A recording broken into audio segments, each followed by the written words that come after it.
Bien-aimés, mes salutations en Jésus-Christ. Méditation quotidienne du 1er septembre d'un ouvrage s'intitulant « Dieu et moi » d'Edouard Eppenstal. Les valeurs spirituelles.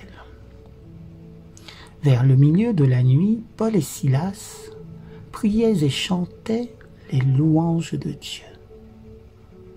Et les prisonniers les entendaient. Actes chapitre 16, verset 25. La religion de Paul et de Silas n'avait rien de rassis ou d'ennuyeux.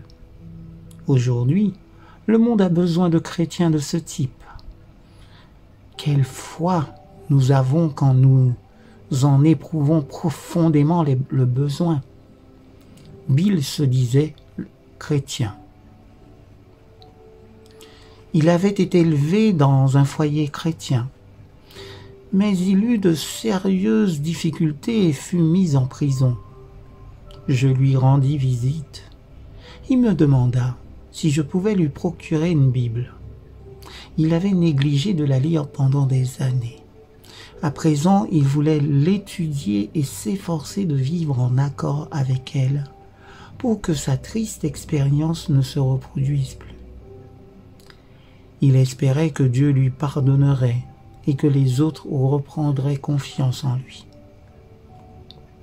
Ce garçon essayait de s'approvisionner à sa banque spirituelle après qu'elle eut fait faillite. Est-ce que nous déposons maintenant dans notre banque spirituelle le capital nécessaire pour les mauvais jours qui viennent? Ou attendons-nous que la catastrophe surgisse pour nous adresser au Seigneur? Si nous agissions ainsi dans le monde des affaires ou dans quelque profession que ce soit, ce serait bientôt la banqueroute. Est-ce que nous attendons de perdre notre place pour souscrire une assurance contre le chômage? Est-ce que nous attendons d'avoir un accident avant de souscrire une assurance contre les accidents? Nous enrichir chaque jour moralement et spirituellement.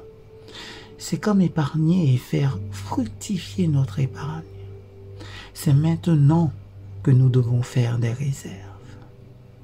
C'est maintenant que nous devons obtenir la victoire sur les tentations qui se présenteront dans un mois. Nous vivons tous des jours décisifs. Les temps ne deviendront pas plus faciles. Il nous faut maintenant acquérir un esprit et un caractère moralement et spirituellement solides. La plupart de nos échecs surviennent parce que nous n'avons pas été suffisamment attentifs. Nous avons été pris par surprise. Nous nous rendrons compte